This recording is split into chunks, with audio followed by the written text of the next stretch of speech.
आज का बाइबल वचन भजन संहिता 125:1। जो यहोवा पर भरोसा रखते हैं वे सिय्योन पर्वत के समान हैं, जो टलता नहीं वरन सदा बना रहता है। आप सभी को जय मसीह की। आज का बाइबल वचन हमें ये नहीं कहता कि परमेश्वर पर भरोसा रखने वालों के जीवन में कभी कठिनाइयाँ नहीं आएंगी, बल्कि ये वचन हमें सिखाता है कि जो अपना विश्वास यहोवा पर रखते हैं वे सिय्योन पर्वत के समान अटल बने रहते हैं। आंधियाँ आती हैं, परिस्थितियाँ बदलती हैं, लेकिन उनका भरोसा नहीं बदलता, क्योंकि उनकी नींव परमेश्वर स्वयं होते हैं। प्रिय भाइयों और बहनों, ये भजन चढ़ाई के गीतों में से एक है, जिसे परमेश्वर की आराधना करने के लिए यरूशलेम जाने वाले इज़राइली गाया करते थे।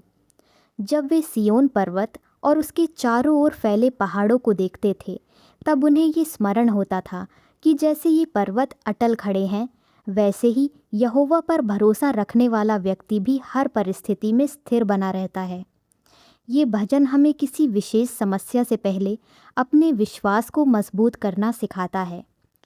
शायद आज आप भी किसी ऐसी परिस्थिति से गुजर रहे हैं जहां उत्तर अभी दिखाई नहीं दे रहा, लेकिन परमेश्वर आपको यही याद दिला रहे हैं कि यदि तुम्हारा भरोसा मुझ पर है तो तुम्हें कोई परिस्थिति हिला नहीं सकती।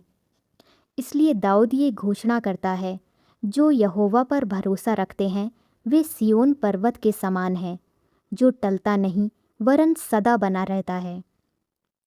आइए अब पूरे विश्वास और नम्र हृदय के साथ प्रार्थना करें। हे हमारे स्वर्गीय पिता, आज हम आपको धन्यवाद देते हैं कि आपने अपने जीवित वचन के द्वारा फिर से हमें संभाला। आपका वचन कहता है, जो यहोवा पर भरोसा रखते हैं वे सिय्योन पर्वत के समान हैं, जो टलता नहीं वरन सदा बना रहता है। प्रभु, आज हम इसी प्रतिज्ञा को अपने जीवन पर ग्रहण करते हैं। हम स्वीकार करते हैं कि कई बार हमारी परिस्थितियां हमारे विश्वास से बड़ी दिखाई देने लगती हैं। हम भविष्य को देखकर घबरा जाते हैं, उत्तर मिलने में देर होती है तो हमारा मन अधीर हो जाता है।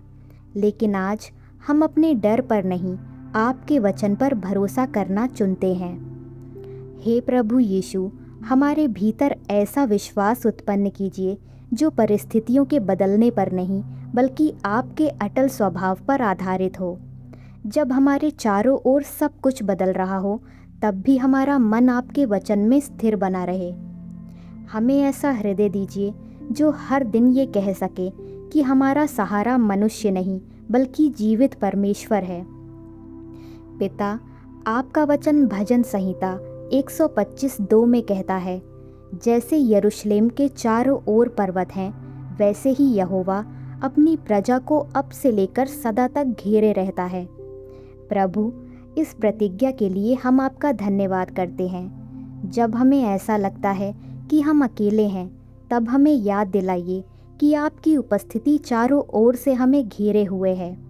जिस प्रकार एक नगर पर्वतों से सुरक्षित रहता है, उसी प्रकार हमारा जीवन भी आपकी सामर्थी उपस्थिति से सुरक्षित है। हे प्रभु, आज जो भाई और बहन इस प्रार्थना में जुड़े हैं, आप उनके हृदय की हर बात जानते हैं। कोई वर्षों से अपने घर में शांति के लिए प्रार्थना कर रहा है, जहाँ छोटी छोटी बातों पर झगड़े होते हैं, जहाँ प्रेम की जगह दूरी आ गई है, जहाँ एक दूसरे को समझने के बजाय केवल शिकायतें रह गई हैं। प्रभु, वहाँ अपनी शांति उतार दीजिए। टूटते हुए संबंधों को अपने प्रेम से फिर से जोड़ दीजिए। जहाँ क्षमा की आवश्यकता है वहाँ क्षमा भर दीजिए, जहाँ कठोरता है वहाँ कोमलता भर दीजिए। हे स्वर्गीय पिता, जो लोग अपने जीवन साथी की प्रतीक्षा में हैं, उनके धैर्य को बनाए रखिए। प्रतीक्षा के लंबे समय में उनका विश्वास कमज़ोर ना होने पाए। उन्हें गलत निर्णय लेने से बचाइए और अपने उत्तम समय की प्रतीक्षा करने की सामर्थ्य दीजिए। जैसे आपने इसहाक के लिए सही समय पर रिबका की व्यवस्था की, वैसे ही हर उस बेटे और बेटी के लिए भी अपने उत्तम योजना पूरी कीजिए, जो पूरी निष्ठा से आप पर भरोसा रखे हुए है। हे प्रभु, हमें अब्राहम और सारा की भी याद आती है। जब सब कुछ असंभव दिखाई देता था, तब भी आपने अपनी प्रतिज्ञा को पूरा किया। वर्षों की प्रतीक्षा के बाद भी आपका वचन असफल नहीं हुआ। प्रभु, जो लोग उत्तर मिलने में देर के कारण निराश हो रहे हैं, उन्हें ये विश्वास दीजिए कि आपकी घड़ी कभी देर नहीं करती। आपका समय सबसे उत्तम होता है। जैसा आपका वचन रोमियो 4:20-21 में कहता है कि अब्राहम परमेश्वर की प्रतिज्ञा पर अविश्वास नहीं करता था, बल्कि विश्वास में दृढ़ होता गया। प्रभु, हमें भी ऐसा दृढ़ विश्वास दीजिए कि हम प्रतीक्षा के दिनों में भी आपकी आराधना करना ना छोड़ें। हे पिता, जो लोग आर्थिक कठिनाइयों से गुजर रहे हैं, जिनके सामने घर चलाने की चिंता है, जिनके व्यवसाय में रुकावटें हैं, जिनकी आय कम हो गई है, या जो रोज़ मेहनत करते हुए भी संघर्ष कर रहे हैं, प्रभु, उनके लिए ऐसे मार्ग खोल दीजिए जिन्हें केवल आप ही खोल सकते हैं।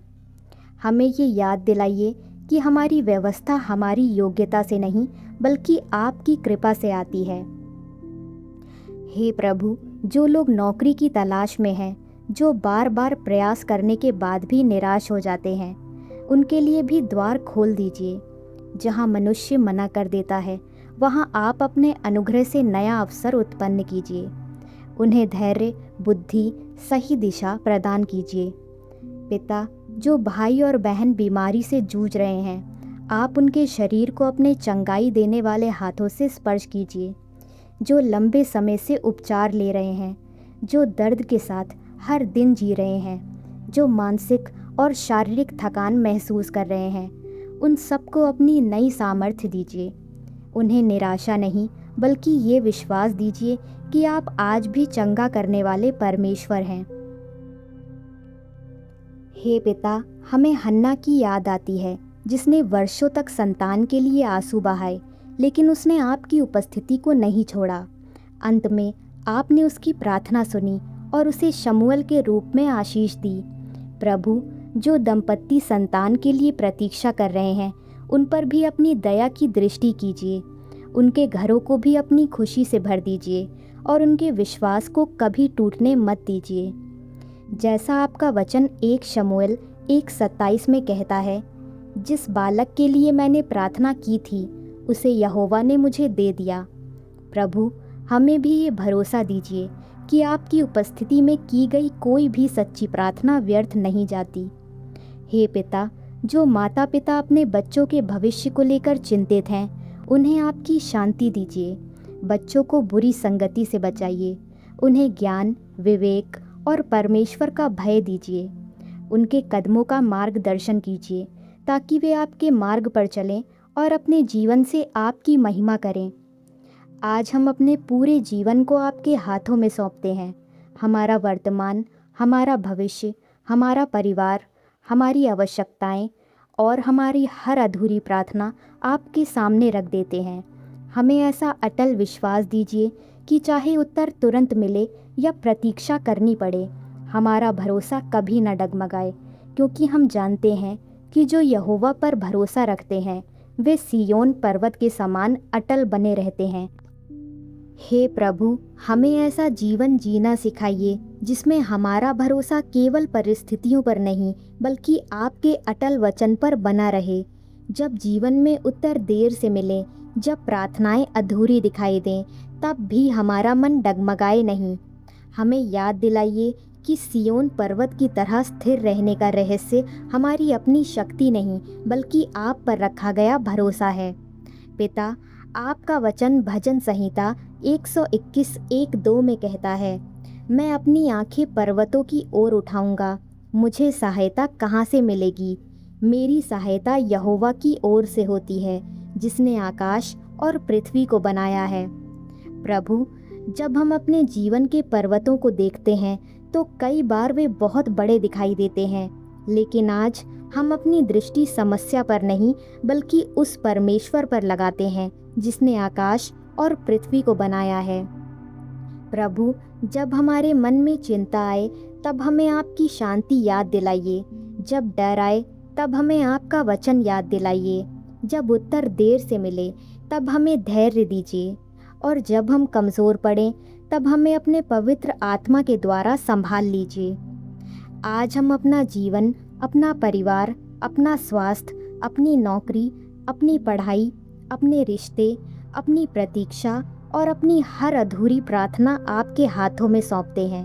हमें ऐसा अटल विश्वास दीजिए कि चाहे परिस्थितियां बदलें या ना बदलें, हमारा भरोसा आप पर कभी न डगमगाए।